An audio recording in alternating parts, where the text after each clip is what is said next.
than $3.5 million in the hole. Mayor Tiffany Henyard is accused of misusing money, and today, she's nowhere to be found. I've never seen any municipality have so many credit cards out there. Orders going out to eat.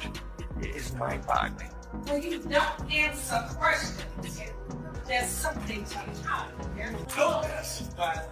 Tiffany Henyard's public persona had long been one of confidence and strength.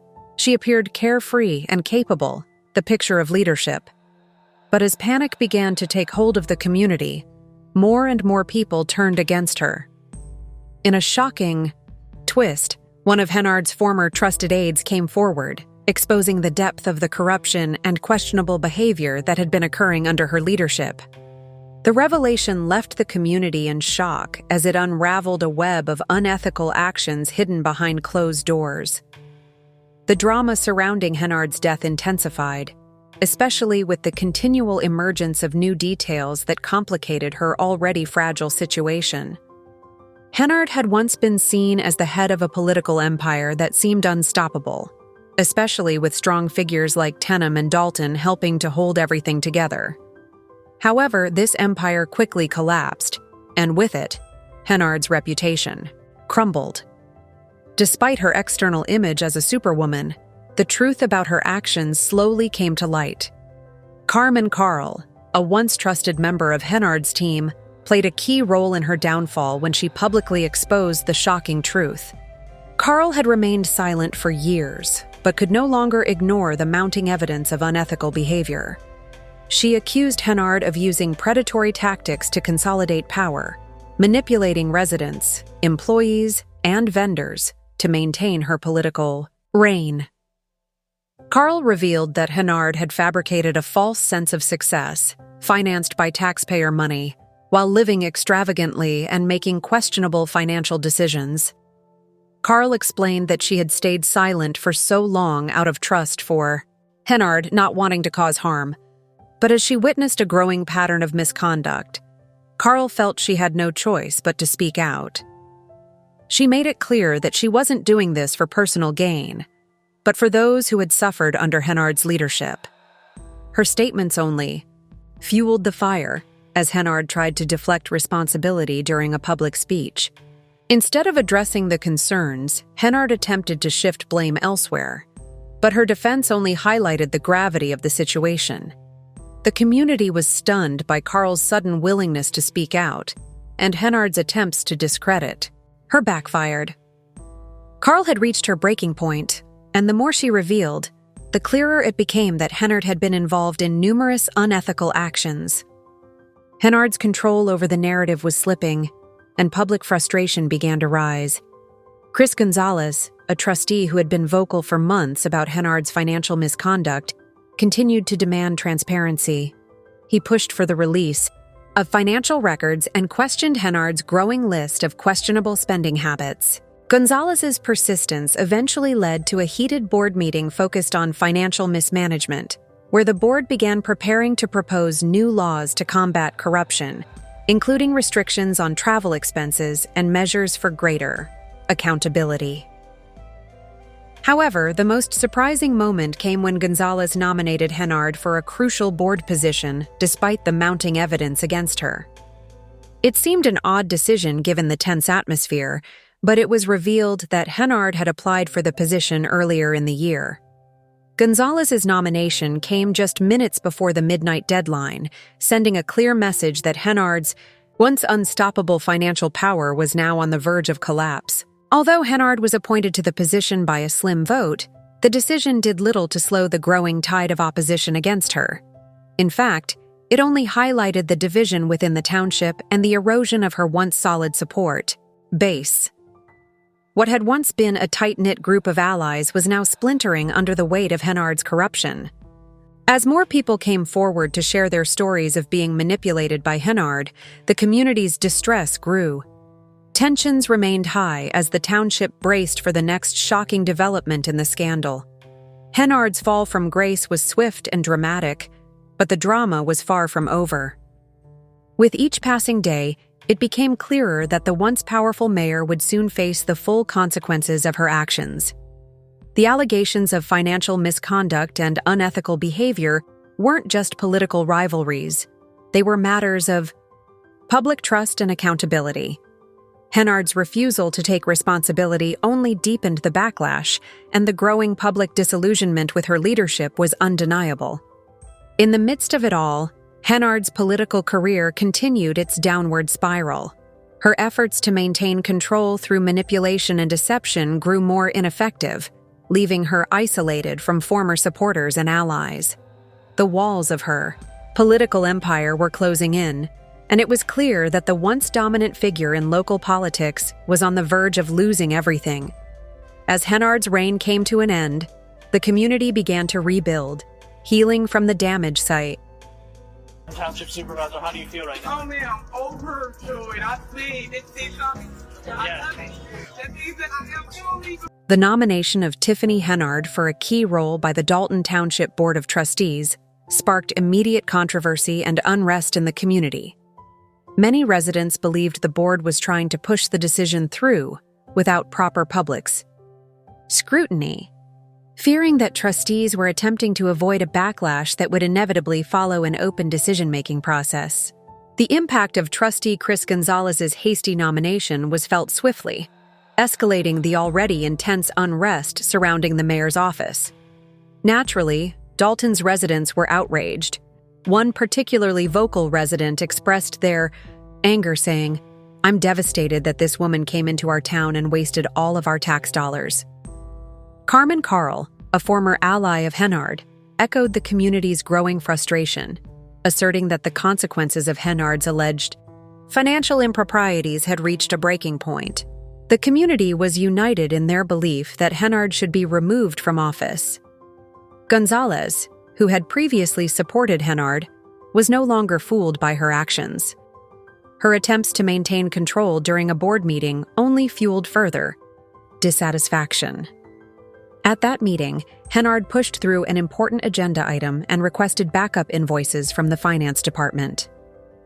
In July, Henyard replaced former employee Keith Freeman, one of the few to expose her questionable spending, with loyal ally Keith Price, bypassing the board's approval process. This move was widely seen as an attempt to strengthen her hold over the township's finances by appointing someone she could trust to oversee them, even though no formal approval procedure was in place. Gonzalez, determined to hold Henyard accountable, pointed out that Price lacked the necessary authorization to handle sensitive financial data. Henyard tried to convince the board that Price's appointment didn't require approval, even claiming that it had already been authorized. However, as the meeting continued, it became clear that Gonzalez was not going to allow Henyard to manipulate the situation any longer. When Henyard called for a vote on the invoices, hoping to defeat the motion, she encountered strong resistance. Despite her best efforts, Henyard lost this round, signaling a significant shift in the balance of power.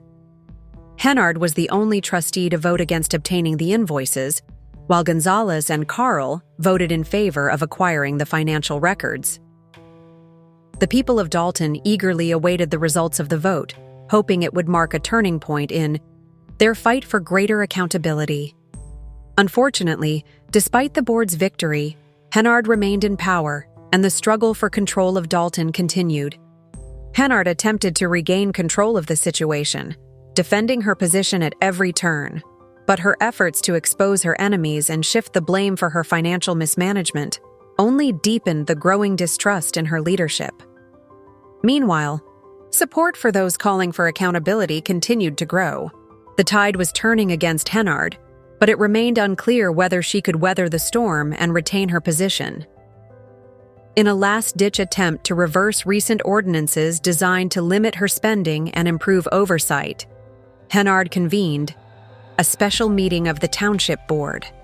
The new regulations, which required that all costs be pre-approved, were a direct hit to Henyard's reckless spending habits. None of the 4 trustees attended the meeting, and Henyard responded forcefully, arguing that the new policies would prevent the township from providing essential services to children and senior citizens. "You think this is about stopping Tiffany Henyard?" she argued. "It's really about stopping the services here in Dalton Township." Despite Henyard's impassioned plea, It was clear that the board's goal was to ensure accountability and responsible spending. The new regulations made it much more difficult for Henyard to operate without oversight. No longer able to spend freely, Henyard found herself rushing to obtain approval for upcoming events, including a picnic named after her campaign fundraising committee, Friends of Tiffany Henyard. Ironically, her extravagant spending was now under intense scrutiny, yet she was unwilling to back down, attempting to justify her actions by asking, "Do I not still provide for you?" The board and the residents of Dalton were no longer buying into Henyard's rhetoric. The growing discontent with her leadership, the new legislation, and the increased transparency surrounding her spending were all amplified by Henyard's attempts to regain control. The battle for control over Dalton was far from over, and it was clear that Henyard's grip on the township was weakening. It remained uncertain whether Tiffany Henyard could withstand the mounting pressure and cling to her position. The township was tense, with the future of the village hanging in the balance.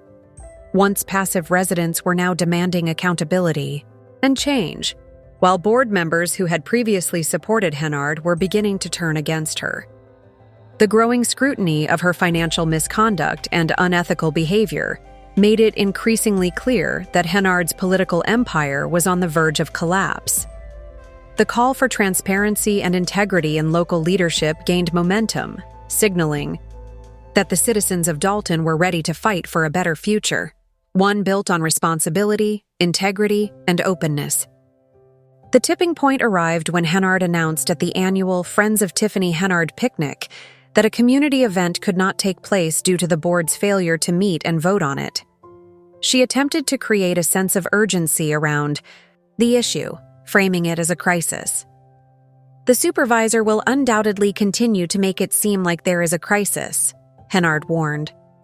"But if you're going to make those decisions and choose to spend money on other things instead of attending to the children, that's precisely why my political career has gone into sharp decline."